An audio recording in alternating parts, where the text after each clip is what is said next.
And everything's not racial. I wasn't going for the racial thing with the Lavar Ball and the Kristen Leahy girl from the sports back and forth. I didn't believe that was racial. I didn't believe she was going at Lavar because he was black, and I didn't believe he was telling her to stay in her place because she was white.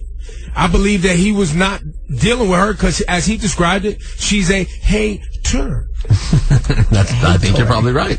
It had nothing to do with, but I do believe it was gender-based. That was my argument. I don't believe it was race-based, and I don't believe she was. He's a D-bag, a-hole, and he acts crazy. That's why she was going at him. Yo, I was definitely getting not because he tweets, was Ebro. black. And by the way, isn't LeVar Ball's wife white? Yes. Oh, yes. That's a really good deal. So there's that part of it. So those people who fell into the whole this is racist and what did the little snake in the grass, little Blackie Smurf say? Oh, I don't. His little coon ass. Okay. His little coon ass. He want to pal up with somebody who really used their whiteness as a weapon with Tomi Lauren. And then this little other blonde girl on the sports thing, now to save face, you want to jump on the box and act like now you coming back around and you going to go at this other white girl. Yes. That is definitely what happened. Your scumbag level is so transparent, Charlamagne. Oh. Well. You're so transparent. To you, not to everyone, because everyone else was like, oh, man, way to call that little sports reporter out. And he said Rosenberg, you stay away from this one. Okay, got it. You stay away from this. You're protecting me? Yeah, just stop. It's not protection. It's just, everybody already knows. I don't dislike Charlamagne. Okay. I just know what he is. Right. You know what I'm saying? You and him don't like each other. Well, it's fine. It's okay. You can say you don't like each I'm other. not a huge fan. It's okay. Right? I just know what he is, and I know when I see somebody maneuvering, right, for their own self-interests.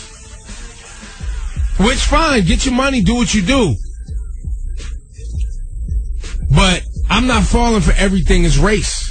Everything's not always race. When I feel like it is, you guys know I have no problem talking about it.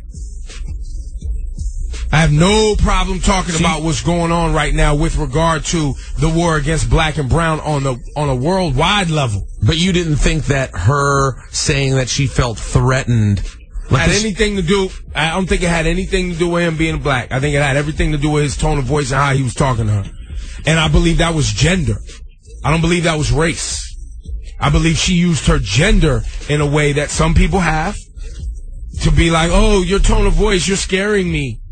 I don't believe it had anything to do with him being black. I believe it had to do with his tone of voice and his disregard for her because of her gender with Lavar Ball.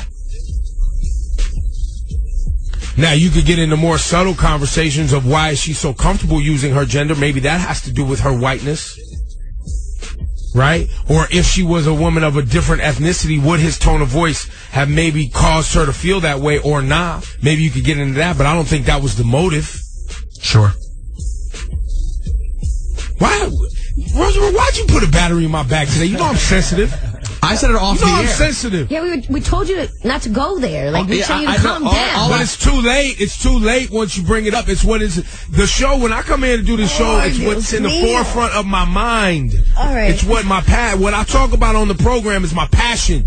I'm transparent. I get up here every day. I risk everything to just talk about things. I just thought, Ebro, over the weekend I was on a flight and I saw a link of it and I said, let me see what this is about.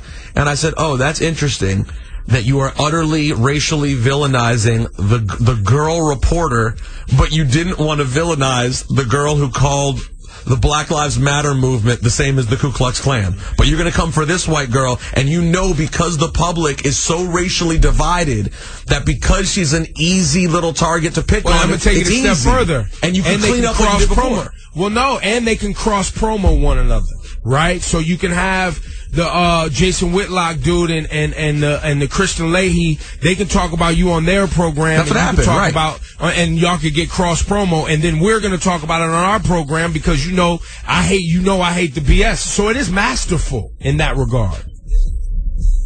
And I'm an easy target to call you a coon and a step and fetch soft shoe. Because you and I already had words, Charlamagne, about you not liking that. And now you have a problem with me because I told you that and I told you again to your face. But why do you think that? Why would you describe it in the way you're describing it in that term? I just see it more as like snake-like. I don't see the reason you're describing it in those kind of racial terms. Same reason he baits. See, you shouldn't do that. You're right, I shouldn't. I'm a bad guy. Anyway, good morning, everyone. It's Hot 9